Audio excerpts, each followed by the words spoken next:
Hi everybody, आज हम लोग बात करने वाले हैं कनाडा से आई हुई बहुत बड़ी अपडेट के बारे में। जैसे कि आपको पता है कि पीआर का नया ड्रॉ खुल चुका है, अभी अप्लाई आप कर सकते हैं। तो जी हाँ, असली सवाल ये है कि ये ड्रॉ आखिरकार किसके लिए खुला है, कौन लोग इस पे अप्लाई कर सकते हैं और क्या ये सबके लिए है या फिर कुछ सिलेक्टेड कैटेगरीज के लिए ये खुला है। तो हम समझते हैं इसको स्टेप बाय स्टेप।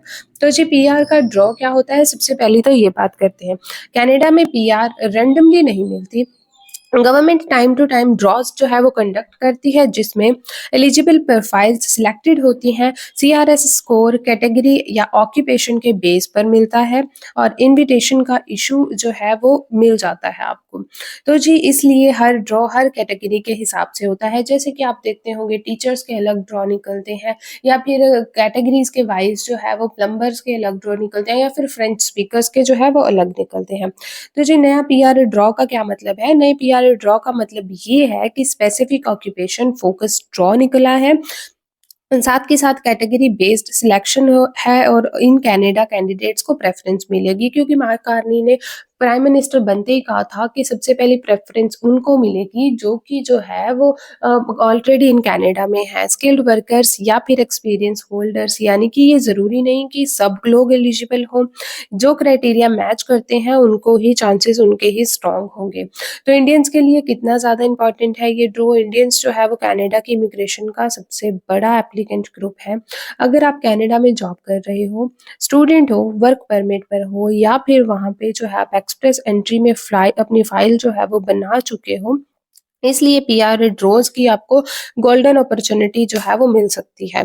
तो जी एजेंट्स अक्सर यही कहते हैं कि ड्रॉ ओपन हो चुके हैं, तुरंत आपको मिल जाएगा। तो जी सबसे पहले आपको जो है कोई भी ड्रॉ है उसकी रियलिटी आपको चेक करनी पड़ती है, यानी कि आप उस एलिजिबिलिटी क्राइटेरिया में आते भी हो या नहीं।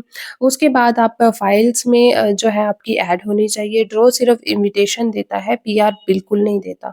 ये अपने दिमाग में रखिए कि इन्विटेशन आपको मिल जाएगा अगर आपका ड्रॉ में नाम आ गया, बट पीआर जो है वो आपको आपकी एलिजिबिलिटी प्लस आपकी फाइल की क्रिमिनल देखने के बाद ही मिलती है। तो अप्लाई जो है वो आप कैसे कर सकते हैं? हर सीरियस एप्लीकेंट को कुछ चीज़ें करनी चाहिए जो कि वर्क परमिट का एक्सपायर होने से पहले जो है आपको करनी चाहिए, यानी कि वर्क एक्सपीरियंस आपका वैलिड है या नहीं, आपको ये ज़रूर देखने की ज़रूरत है। उसके अलावा एजुकेशन और ईसीएस स्टेटस आपका क्या है, लैंग्वेज स्कोर्स, अगर आपसे आइल्स नहीं हो पा रहा तो ट्राई कीजिए फ्रेंच पे स्विच करने के लिए, क्योंकि ये जो नया ड्रॉ निकला है ये फ्रेंच स्पीकर्स के लिए ही है।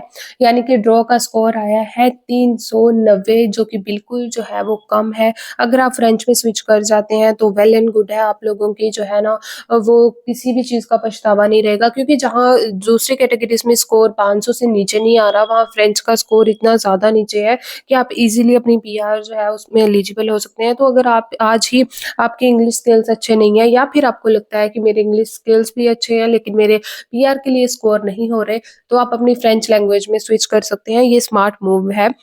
टाइम के अकॉर्डिंग एक्सप्रेस एंट्री में अपनी फाइल जो है आप अपडेट कर सकते हैं।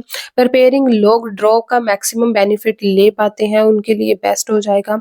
तो जी अगर आप कनाडा का नया पीआर ड्रॉ रियल अपॉर्चुनिटी देख रहे हो, तो अगर आप अपना क्राइटेरिया फुलफिल करते हो तो बेस्ट जो है आपके लिए ये डिसीजन रहने वाला है, क्योंकि कनाडा आने वाले टाइम में और भी ज़्यादा स्ट्रिक्ट हो जाएगा। जैसे कि 2023-24 में वो बहुत ज़्यादा उन्होंने वीज़े दिए थे लोगों को, फिर चाहे वो स्पाउसल थे, फिर चाहे वो वर्क परमिट पर थे या कैसे भी थे, बहुत ज़्यादा वीज़े हमने देखे थे। लेकिन उसके बाद हमने देखा कि 2025 में बहुत जो है वो रिस्ट्रिक्शन लग गई थी, फिर चाहे वो स्पाउसल पर हो, स्टूडेंट पर हो, क्योंकि फ़ाइल जो है उन्होंने स्ट्रिक्ट कर दी है। कनाडा के जो सिटीज़न्स हैं वही प्रोटेस्ट करते हैं कि हमें नए इमिग्रेंट्स नहीं चाहिए। उसकी वजह से जो है आप लोगों को अपनी फ़ाइल को स्ट्रॉन्ग बनाना होगा, ताकि आपकी फ़ाइल को वो चूज़ कर पाएँ, वो देख पाएँ कि हाँ, ये कैंडिडेट हमारी कंट्री में आने के लायक है या हमारी कंट्री में कोई बेनिफिट देगा आकर, तो उनके लिए ये बेस्ट हो जाएगा। तो जी जो भी मेरी वीडियो पे पहली बार आए हैं वो चैनल को सब्सक्राइब कर सकते हैं। Thank you so much for watching.